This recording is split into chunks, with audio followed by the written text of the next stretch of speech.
जो भला है मेरे मन, प्रभु की तू आराधना कर, क्योंकि वो भला है। सब जन अपनी आंखें बंद करें मेरे मन। जितने भी लोग बाहर बैठे हैं अपनी आंखें बंद करो और परमेश्वर की उपस्थिति से भर, क्योंकि वो भला है मेरे मन। प्रभु की तू आराधना कर, क्योंकि वो भला है। अपने हाथों को उठा बोलो परमेश्वर, मैं अंधकार में था, तू मुझे ज्योति में लेके आया, क्योंकि तू भला है। मैं पापी था, तूने मुझे माफ किया, क्योंकि तू भला है। मैं गंदा इंसान था, तूने मुझे साफ किया, क्योंकि तू भला परमेश्वर। बोलो परमेश्वर, मैं परेशानियों में था, तूने मेरी परेशानी हल करी, क्योंकि तू भला परमेश्वर।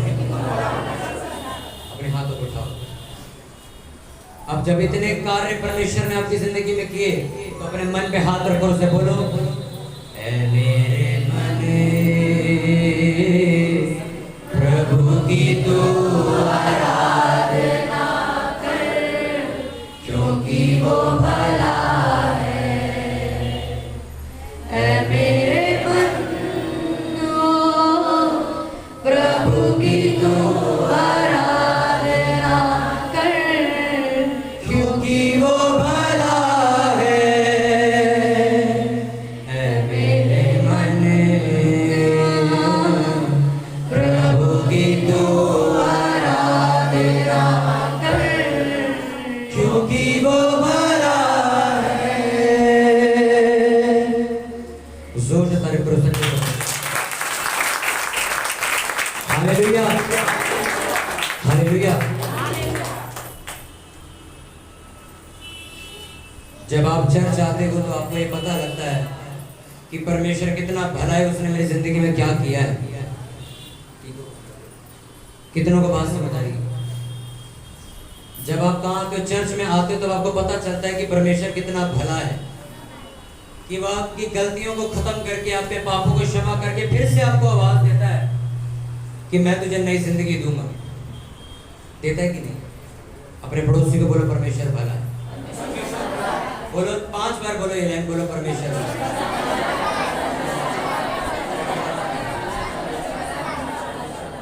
बोलो परमेश्वर भला है। हालेलुया। आपने जितनी गलतियां की हो, आप जहां से भी आए हो, परमेश्वर आपकी गलतियों को खत्म करके आपको साबित करता है कि मैं भला परमेश्वर हूं, मैं तेरी जिंदगी को बदल देने वाला परमेश्वर। अगर परमेश्वर हमें ना बदले तो फिर इस जगत में कोई और नहीं जो बदल सके हम। बाइबल लिखा, अगर नमक का स्वाद बिगड़ जाए तो वो मिट्टी में फेंका जाएगा, क्योंकि सब्जी नमक के अलावा और किसी चीज के द्वारा चेंज नहीं की जा सकती। आपको अगर सब्जी का स्वाद चेंज करना, क्या करोगे? नमक डालोगे, थोड़ा अजीब तरीके का करना, ज्यादा डालोगे, थोड़ा अच्छा रखना, थोड़ा कम डालोगे, क्योंकि सारा खेल, सारा मेन काम किसका है? नमक का। क्योंकि नमक आपकी सब्जी को खराब भी कर सकता है, और अगर ना डाला जाए तो वो इतनी बेकार बना सकता है कि आपसे खाई नहीं जाएगी। हाँ के ना? बाइबल बताती है कि परमेश्वर एक नमक की तरह तुम्हारी जिंदगी बदल देगा। वो कभी ये नहीं कहता मैं क्यों बदलूं। उसकी आदत है आपकी जिंदगी को बदलना, उसकी आदत है गिरे मुंह को उठाना। अगर आप 4 सुसमाचार की पुस्तक को पढ़ो तो आपको ये बात समझ आएगी बहुत अच्छे से कि परमेश्वर ने ताने मारने की सेवा नहीं की थी, परमेश्वर ने गिरेवों को उठाने की सेवा की थी। आप जितने बड़े दुख में हो, मैं नहीं जानता, परमेश्वर आपको खड़ा करके ही वापस भेजेगा। आप जिस भी सिचुएशन में आज यहाँ आए हो और बैठे हुए हो, परमेश्वर आपकी मुसीबत को हल करके भेजेगा। वो आपके रिश्तेदारों की तरह नहीं है। कितनों को बात समझ आ रही है? वो आपके रिश्तेदारों की तरह नहीं है। वो हमारे यार दोस्तों की तरह नहीं है जो हमारी सिचुएशन देख के हमें ताने कसे। वो परमेश्वर नहीं है। क्या आपके कपड़े देखकर आपको ये कहे तू पीछे जाके बैठ, ये अच्छे कपड़े पहन के तू आगे आके बैठ, वो परमेश्वर नहीं है। बल्कि वो ऐसा परमेश्वर, अगर तुम्हारे पास कपड़े नहीं तो वो तुम्हें पीछे नहीं करेगा, तुम्हें नए कपड़े देके आगे बिठाएगा।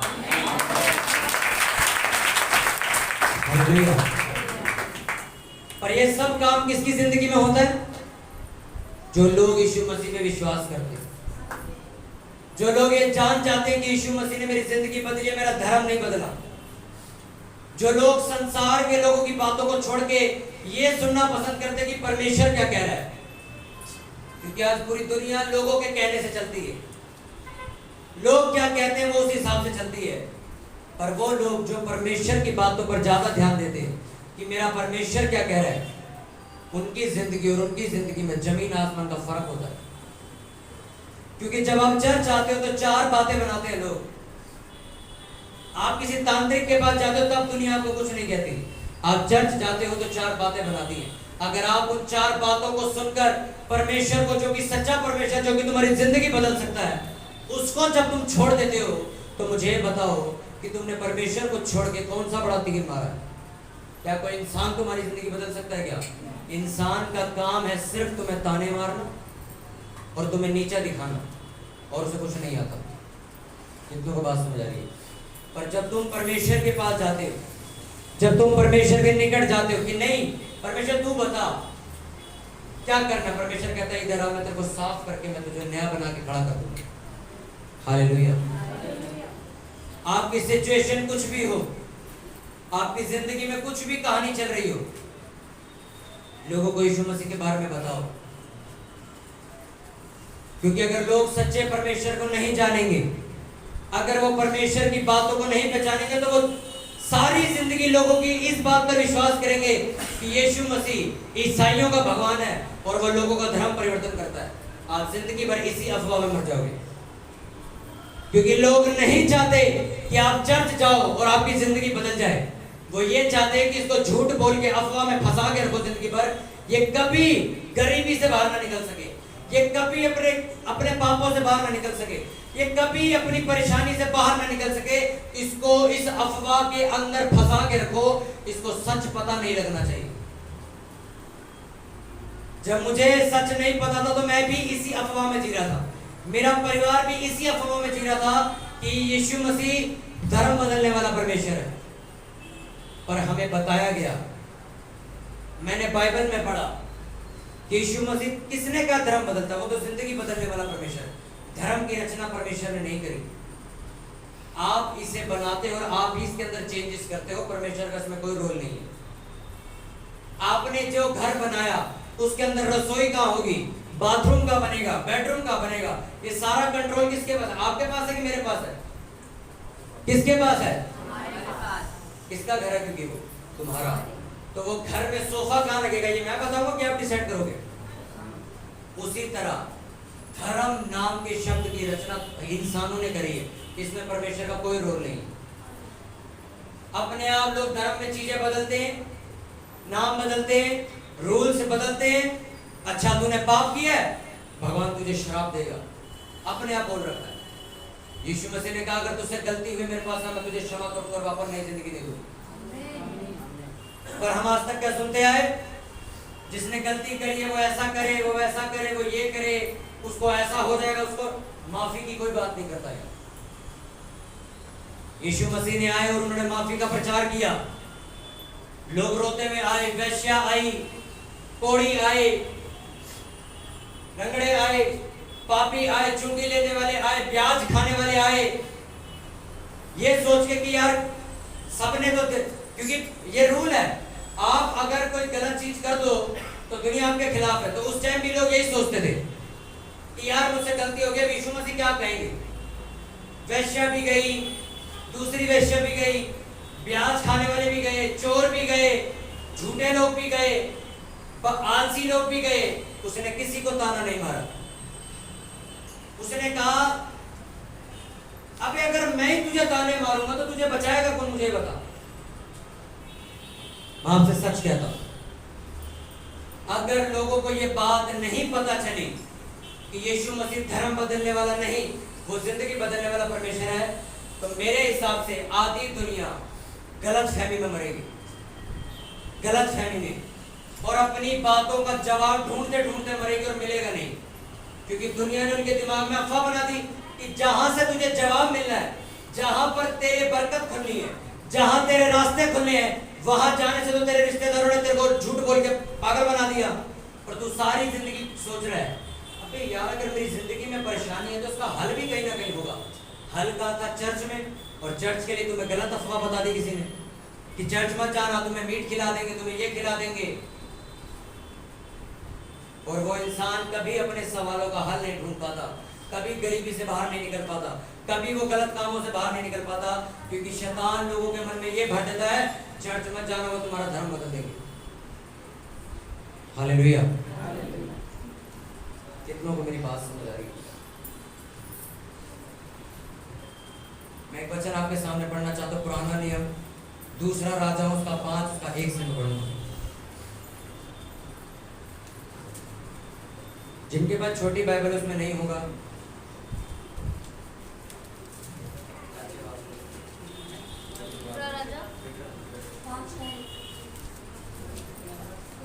दूसरा राजाओं 5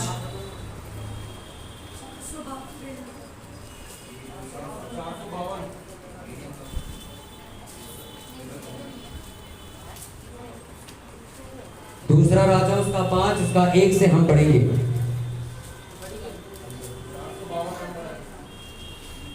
दूसरा राजा 5 उसका 1 से हम पढ़ेंगे।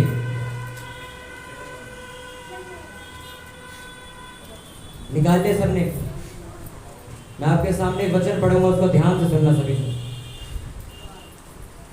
आराम के राजा का नामान नामक सेनापति अपने स्वामी की दृष्टि में बड़ा और प्रतिष्ठित पुरुष था, क्योंकि यहोवा ने उसके द्वारा आरामियों को विजय किया था। वह शूरवीर था परंतु कोढ़ी था।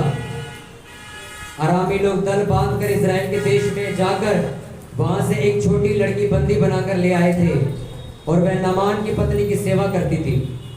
उसने अपनी स्वामिनी से कहा, यदि मेरा स्वामी शोमरोन के भविष्यद्वक्ता के पास होता तो क्या ही अच्छा होता, क्योंकि वह उसको कोढ़ से चंगा कर देता। तो नामान ने अपने प्रभु के पास जाकर कह दिया, इजरायली लड़की ये कहकर कहती है। आराम के राजा ने कहा, तू जा, मैं इजराइल के राजा के पास एक पत्र भेजूंगा।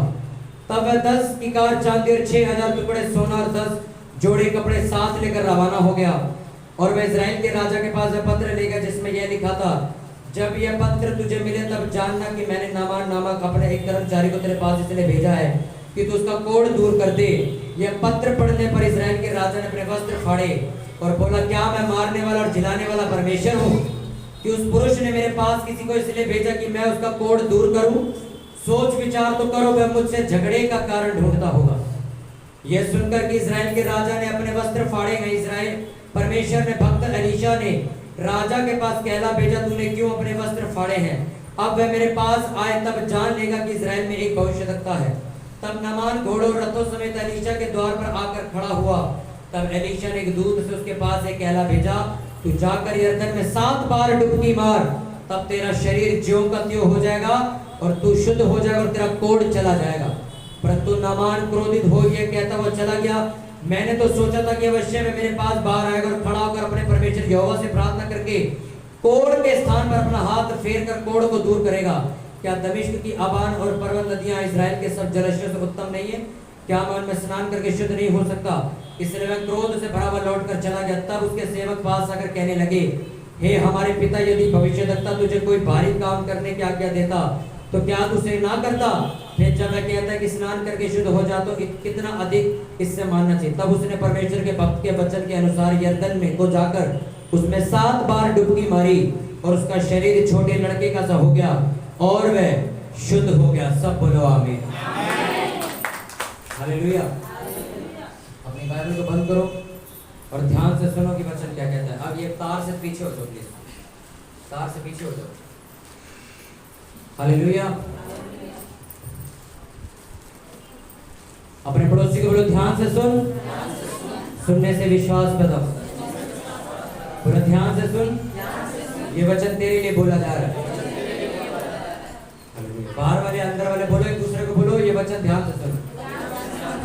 पड़ोसी को बोलो बोलो ये वचन ध्यान से सुन। ये वचन सुनने से तेरी जिंदगी बदलेगी। हालेलुया। एक लड़की को वो लोग बंदी बना के लेके आए, और जब उस लड़की को बंदी बना के लेके आए तो लिखा, उसने देखा कि नामान कोढ़ी था।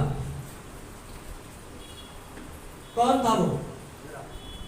एक अच्छा सेवक, प्रतिष्ठित, बुद्धिमान इंसान, परंतु वो क्या था? कोढ़ी था। कोढ़ देखा आपने किसी को पढ़ते हुए? किसी को कोढ़ पढ़ते हुए देखा आपने? उसको वो कोढ़ पड़ गया था, अच्छा होने के बावजूद। सुनो, ध्यान से सुनो, पीछे डिस्टर्बेंस बंद कराओ। ये कौन बोल रहा है?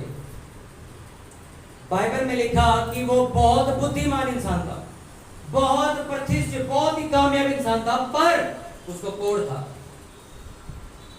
एक जो पर लग गया ना, पर इसको कोढ़ था, उसकी सारी मिट्टी पलीत होगी वहां पे। लिखा सबसे पावरफुल इंसान था वो, अच्छा इंसान था वो, सब कुछ बढ़िया, सब कुछ जेन्युइन था, पर उसे क्या था? कोढ़ था, एक बीमारी थी उसकी। अब ध्यान से सुनो, एक लड़की उसके घर में नौकरानी का काम कर रही है, और वो देखती कि मेरे मालिक को कोढ़ पड़ा हुआ है, और वो जाके अपने मालिक को कहती है कि काश तू मेरे गांव में होता तो परमेश्वर का नबी तेरे लिए प्रार्थना करता और तू ठीक हो जाता। उसने बात जाके किसको बताई? राजा को बताई।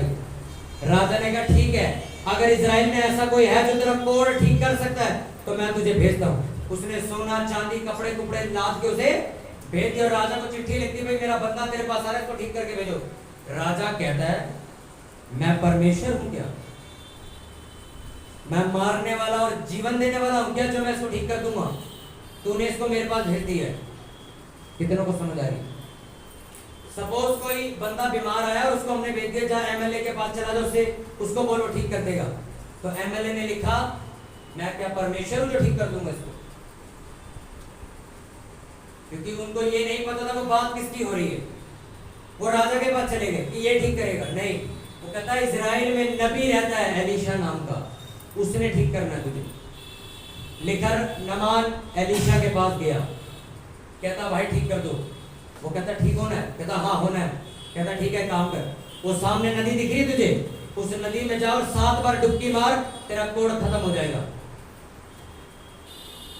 वो कहता ये पागल तो नहीं, मेरे को इतनी दूर से तूने बुलाया, मुझे लगा पास आएगा, बातचीत करेगा, मुझे हार पहनाएगा, हाथ उठ रखेगा, थोड़ा शोर वोर मचाएगा। इसने तो सीधा सा जवाब दे दिया डुबकी मार 7 बार ठीक हो जाएगा। ये क्या बात हुई? मैं नहीं करूंगा, ये तो गंदी नदी है, मैं क्यों ना हूं इसमें? इससे साफ नदी तो मेरे शहर में है, मैं वहां जाकर डुबकी मार लूंगा। और उसके चेलों ने उसको समझाया, कहते अगर परमेश्वर का नबी कुछ कह रहा तो उसकी बात मान, उसको ध्यान से सुन। वो कहता चलो ठीक है मार के देख लेते हैं। और वो गया नदी में, उसने 7 बार डुबकी मारी, उसका कोढ़ खत्म हो गया। अब ध्यान से सुनो जो मैं आपको बताना चाहता हूं। उसने डुबकी मारी और क्या हुआ? कोढ़ खत्म हो गया, नामान ठीक हो गया। पर इसके पीछे एक रीजन है जो आपको समझना जरूरी है। अगर आप ये कहो कि एलीशा ने उसको ये डुबकी वुबकी मारने के लिए तरीका बताया और वो ठीक हो गया, तो एलीशा को तारीफ मिलनी चाहिए। पर मैं ये कहता हूं उससे पहले उस नौकरानी को मिलनी चाहिए जिसने उसको नबी के पास भेजा था। हाँ के ना?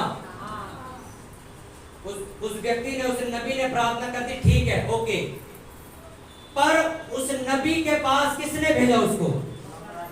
किसने भेजा उसको? और नौकरानी ने भेजा उसको। तो मैं ये समझता हूं कि एलीशा का दर्जा ऊंचा है, उनने नबी है, उसने प्रार्थना करी और वो लोग ठीक हो गए। और उससे बड़ा दर्जा उस नौकरानी का है जिसने अपने मुंह को खोला और उसने यीशु मसीह, उन्हें परमेश्वर के बारे में बताया और वो इंसान बच गया। आज आपको ये सुनने में बहुत छोटी बात लगती है, पर आज हम लोग, हमारे घर में एक व्यक्ति नशा करता है, उसको कभी चर्च नहीं भेजते कि जा यहाँ चर्च लगती है वहां चला जा, वहां जाके ठीक हो जाएगा तू जा। इतना शब्द भी नहीं बोलते हम। हमारे ऑफिस में ही कोई इंसान डिप्रेशन में बैठा है, हम कभी उसे चर्च के लिए इनवाइट नहीं करते कि भाई चर्च चाहिए संडे को, मैं तुझे मेट्रो से लेने आ जाऊंगा, तू आ जाएगी बस। कितनों को बात समझ आई? मैंने आपको लास्ट संडे बताया कि आपको सुसमाचार फैलाना है, आपको लोगों तक पहुंचाना है कि यीशु मसीह धर्म नहीं बदलता। अगर आज से 5 साल पहले मेरे घर में वो लड़की आके मुझे ना बताती कि भाई यीशु मसीह धर्म नहीं बदलता, वो तेरी जिंदगी बदल देगा, तो आज मैं यहाँ नहीं होता, आप यहाँ वचन नहीं सुन रहे होते। कितने लोगों के पास आप उस नौकरानी की तरह गए हो कि अगर तू इस बीमारी से आजाद होना चाहता तो चल मेरे साथ चल, चलिए इस बात। हालेलुया। समझ आ रही कि नहीं आ रही मेरी बात में क्या समझा? उसमें लिखा नौकरानी ने उसको बोला कि मेरे देश में परमेश्वर का एक आदमी रहता है, अगर तू उसके पास जाए और वो तेरे लिए प्रार्थना करे तो तू ठीक हो सकता है। बताने वाला कौन था? मैं कहता हूं एलीशा बहुत बढ़िया पास्टर था, पर अगर नौकरानी अपना मुंह ना खोलती, क्या वो कभी इजराइल जाता? कभी जाता उसके पास प्रार्थना करवाने? वो घुन्नी बन जाती, अरे मुझे क्या लेना देना, ये मरता है मरे, मुझे क्या लेना देना, मैं परमेश्वर को मानूंगी, मेरे को अपना घर सुधारना बस। आज कुछ लोग ऐसी ही जिंदगी जी रहे, वो सिर्फ अपना घर सुधारने में लगे पड़े हैं, उनके साथ में रहने वाला पड़ोसी बर्बाद होता जा रहा है, वो उसको कभी चर्च का एड्रेस नहीं देते, कभी अपने स्टेटस के जरिए उसे नहीं बताते कि भाई चर्च चला कर, कभी उसे पोस्टर भेज के इनवाइट नहीं करते भाई संडे चर्च चला कर, कभी उसे फोन करके शनिवार नहीं कहते सुबह तैयार रही, मैं फोन करूंगा तुझे। क्यों हम लोग यीशु मसीह के बारे में नहीं बताए? मैं आप लोगों से पूछता हूँ, जो लोग आज ठीक हो चुके हैं, अगर आपको भी अगर यीशु मसीह के बारे में आज से कई सालों पहले नहीं पता लगता, आप कहाँ होते यार? ये आप जानते? कोई नशे में से आया, कोई शराब छोड़ के आया, कोई किसी गंदगी में से आया, तो कोई गालियों से आया, कोई गंदी गालियां देता था, कोई वहां से आया, कोई बाबाओं के चक्कर में फंसा हुआ था, कोई वहां से आया। अगर तुम लोगों को यीशु मसीह के बारे में ना पता लगता, तुम आज मैं कहता हूं शराब पीते नहीं, शराब बेचते भी। पर आज आप बच चुके हो, ठीक हो चुके हो, तुम्हारा घर सुधर चुका है, तुम्हारे घर में बरकत आ चुकी है, तो क्या अब ये तुम्हारा फर्ज नहीं बनता कि तुम्हारे तरह एक लेडीज जिसका पति उसे रोज मारता, उसको तुम जाके बताओ कि तू चर्च जाएगा? क्या तुम्हारा फर्ज नहीं बनता? क्या तुम्हारा फर्ज नहीं बनता अपने बुआ के लड़के को जो नशों में मरे जा रहा है उसको फोन करके चर्च बुलाने का? मुझे क्या लेना देना, मेरा परिवार बच गया, बाकी दुनिया जाए चूल्हे में। अगर वो नौकरानी ये मुंह बंद कर लेती और नामान को कभी ना बताती कि अगर तू चर्च जाए, पास्टर के पास जाए, एलीशा नाम के नबी के पास जाए तो ठीक हो जाएगा, मैं आज भी आपको कहता हूं नामान कोड़ी का कोड़ी रहता और वो कोड़ में ही मर जाता। और इसका ब्लेम किस पे आता? उस लड़की के ऊपर, कि वो जानती थी इसकी बीमारी का हल क्या, तब भी इसने उसको नहीं बताया, ये चुप रहे, इन्हें बोला नहीं। आज हम चुप रहते हैं, बताते नहीं किसी को परमेश्वर के बारे में। मैंने आपको बताया परमेश्वर के बारे में बताना तो दूर की बात है, लोग ये भी नहीं बताते कि हम चर्च जाने वाले बंदे, हम यीशु मसीह को मानते, ठोक के सीना बोलते कि मैं बाबा तांत्रिकों के पास धागे ताबीज नहीं बांध के घूमता, मैं उस परमेश्वर को मानता हूं जिसने मेरे धागे ताबीजों को उतरवा दिया और मुझे आज ऐसे बोला जा तो ठीक है, जा जिंदगी जियो। आज लोग ये भी पता नहीं लगने देते अपने ऑफिस, अपनी ड्यूटी, अपनी जगहों पे, अपने घरों पे कि मैं चर्च जा रहा हूं। संडे सुबह झूठ बोल के आते, चलो जिस बंदे के घर में प्रॉब्लम है उसका बहाना चलता है, आप लोगों के घर तो कोई बहाना नहीं।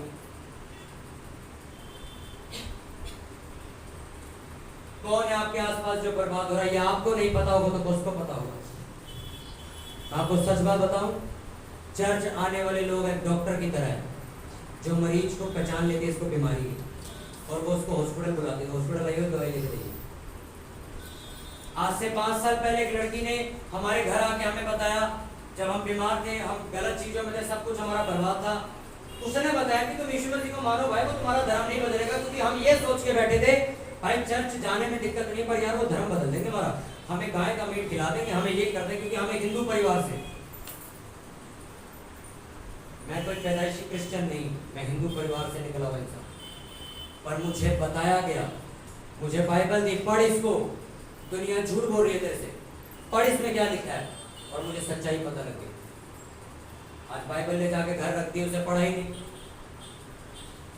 लोगों की बातें सुन ली, भाई का फोन हो गया, ओए मेरे को पता लगा तू चर्च जाने लगी है, मत जाया कर। क्यों भाई, बता वजह बता क्यों? वो तेरा धर्म बदल देंगे? नहीं भाई नहीं, वहाँ मैं होके आया हूँ, ऐसा कुछ भी नहीं हुआ मेरे साथ। अच्छा नहीं हुआ तो मैं भी चलूंगा। आपको लोगों की सोच खत्म करनी।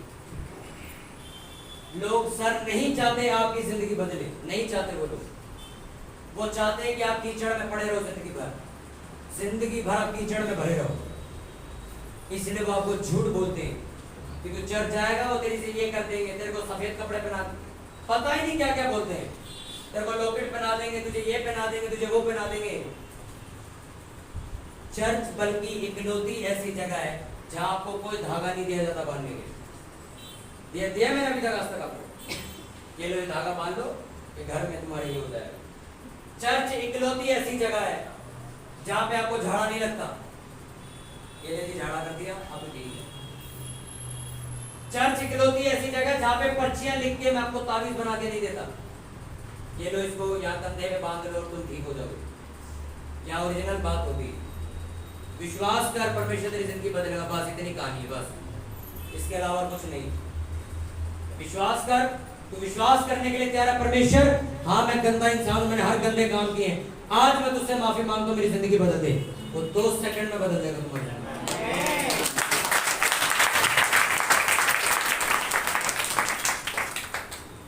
वो आपको नुस्खे नहीं बताएगा, ये ले जाओ इसको पानी में मिला के पिलाना, नशा छूट जाएगा। हाँ 4 रविवार संडे आओ, तुम्हारा भला हो जाएगा। यहां वो वाला काम नहीं होता। मैंने सीधी बात आपसे करी है और यही सीधी बात मुझसे की गई थी, तभी मुझे समझ आ गई। आज लोग बंदों की तरह, इंसानों की तरह बात नहीं समझते। उनसे डायरेक्ट बात करो, हाँ भाई ये ठीक है ये गलत है, उनको 4 घुमा के बोलो ना बाबा और तांत्रिकों की तरह, तो समझ आएगी। जेन्युइन बात करो, नहीं समझ आती। वो साफ सीधी बात है, तू गलतियां कर रहा है, खुद पाप कर रहा है, इसलिए तेरे घर में चीजें खराब होती जा रही है। इसको छोड़ दे और यीशु मसीह के पीछे चल, तेरी जिंदगी देख क्या स्वर्ग बनाता परमेश्वर। लोग देखेंगे तेरी जिंदगी को, तू क्या बनेगा। कोई बात नहीं, गिर गया कोई बात नहीं, चल चल खड़ा हो, कोई बात नहीं, कोई चक्कर नहीं, खड़ा हो जा। ये यीशु मसीह का काम। उस नौकरानी ने नामान को ताने नहीं मारे, कुबेर खा के आया होगा इसलिए कोट पड़ गया है, शिकर खा के आया होगा इसलिए और बना तालियों वाले गुट्टी, और बना और रगड़े लगा इसमें, दे पड़ गया ना कोट तेरे को। उसने एक बार भी कहा और मार सकते, और बना छल्ले दाल बना के, देख कोट पड़ गया तेरे को। उसने उसकी गलती के ऊपर उसको ताना नहीं मारा, उसने उसको सीधा और सिंपल जवाब दिया, जा मेरे देश में मेरे परमेश्वर के लोग वहां तुझे ठीक करते हैं। अगर तू विश्वास करे तो, और आपको पता है अगर आप इस वचन को घर जाकर पूरा पढ़ो तो नामान ने सारी बलियां वगैरह चढ़ानी बंद कर दी थी। उसने कहा आपसे मैं यहोवा को मानूंगा।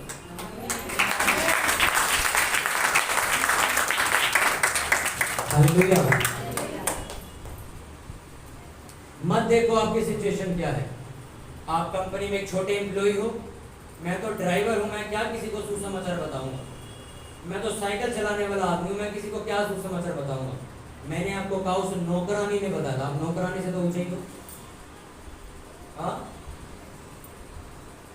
आपकी नजर में आपका ओहदा गलत हो जाता है, आपकी नजर में आपकी नजरें कम हो जाती हैं। जो लोग घरों में काम करते क्या वो इंसान नहीं होते क्या? आप खुद अपनी इज्जत कम करते कि नहीं मैं तो बड़ा छोटा इंसान हूँ, मैं क्या किसी को सुसमाचार बताऊंगा, मैं जिस घर में काम करती हूँ मैं क्या उन्हें बोलूँ कि मुझे छुट्टी चाहिए, मुझे चर्च जाना है। आप खुद अपने आप को लिमिट में बांध देते। परमेश्वर का इसमें कोई दोष नहीं। हालेलुया। एक नौकरानी ने नहीं शर्म करी कि मैं अपने मालिक को क्या बोलने जा रही हूं। उसने कहा अगर तू परमेश्वर पर विश्वास करे वो तेरी जिंदगी ज्यों की त्यों कर देगा, तेरी बदनामी खत्म कर देगा, तेरी इंसल्ट खत्म कर देगा। उसने कहा कि नहीं कहा? हालेलुया। अपने पड़ोसी को ध्यान से सुनो। बोले परमेश्वर ने कहा, बोले परमेश्वर ने कहा कि अगर तू विश्वास करे अपने पूरे मन से, तेरी जिंदगी बदलने की ताकत रखता। अपनी आंखों को बंद करो। अगले 5 मिनट ये ऐसा समय जब आप प्रार्थना करेंगे कि परमेश्वर मेरी जिंदगी में जितनी भी गलतियां थी उन गलतियों को क्षमा करने वाला तू है। देख परमेश्वर, मैं अपने हाथों को उठाकर तुझसे प्रार्थना करता हूँ मेरे प्रभु, मेरी जिंदगी को बदल दे। मैं तुझ पे विश्वास करता हूँ क्योंकि तू भला परमेश्वर है।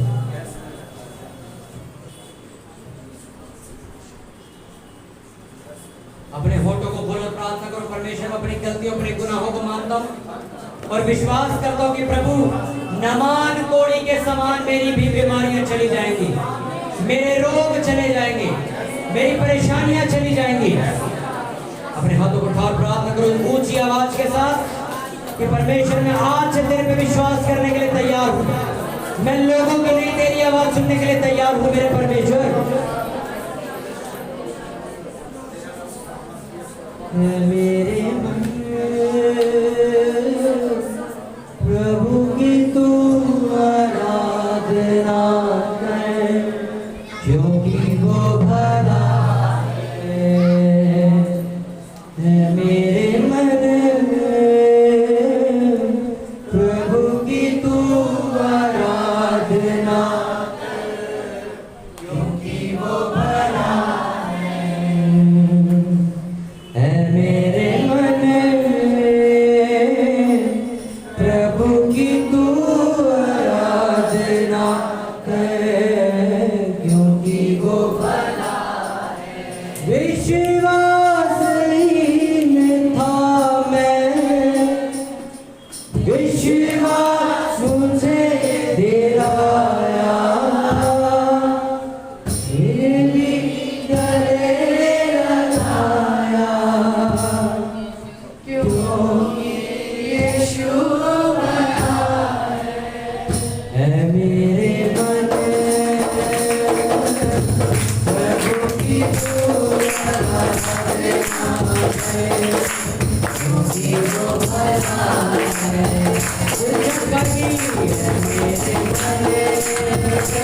मेरे मन प्रभु की तू आराधना कर, क्योंकि वो भला है। मेरे मन प्रभु की तू आराधना कर, क्योंकि वो भला है।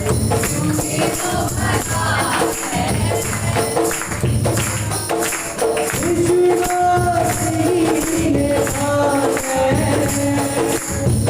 विश्वास मुझे दिलाया,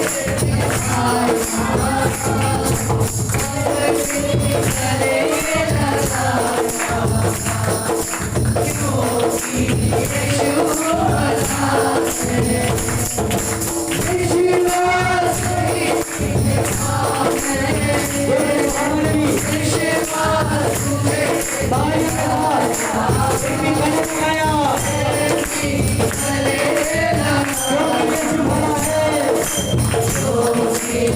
यीशु भला है।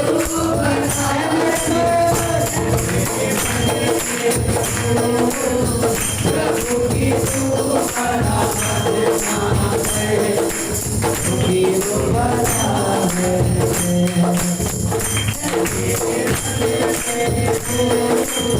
प्रभु की तू आराधना कर, क्योंकि वो भला है, क्योंकि वो भला है। मेरे मन अपनी जगह में खड़े हो जाएंगे। आराधना है, क्योंकि वो भला है।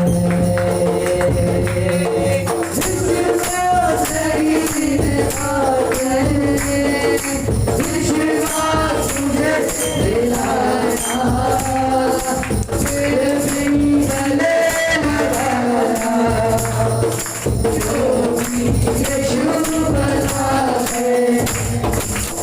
विश्वासहीन था मैं,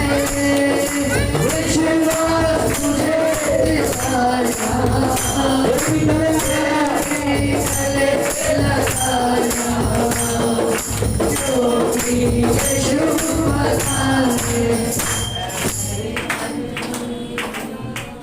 प्रभु की तू आराधना कर, क्योंकि वो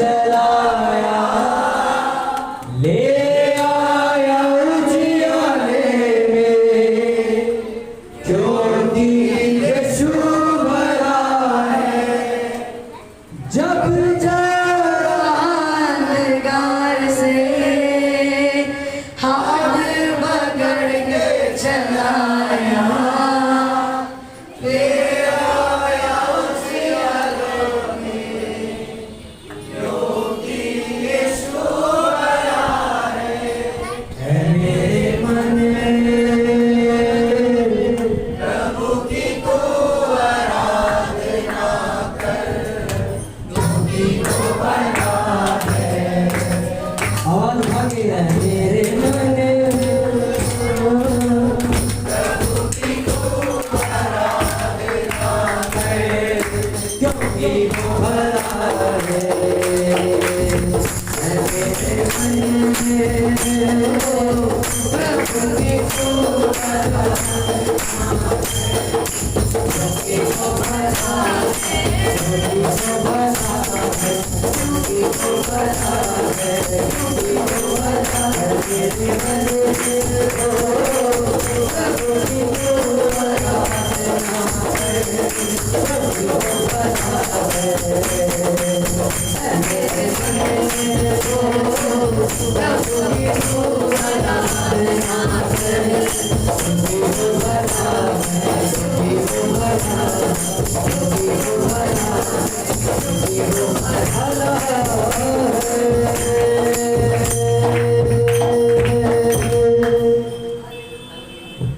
है मेरे मन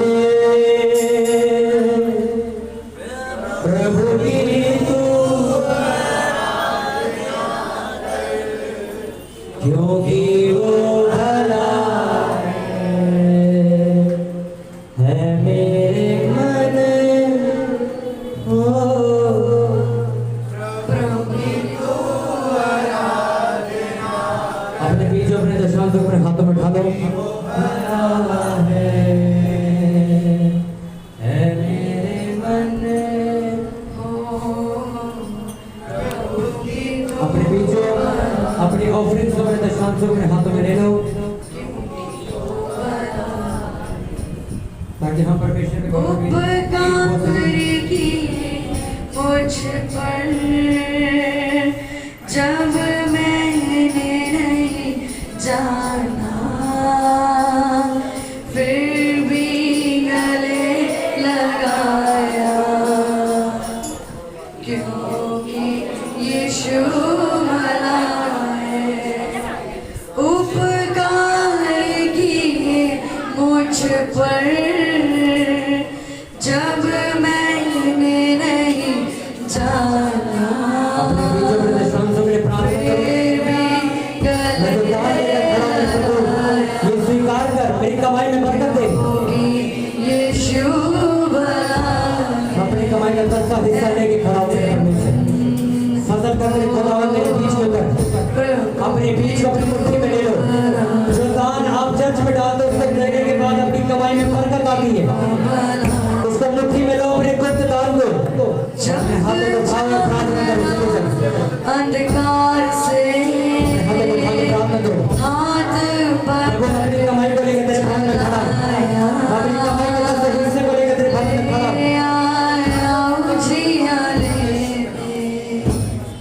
क्योंकि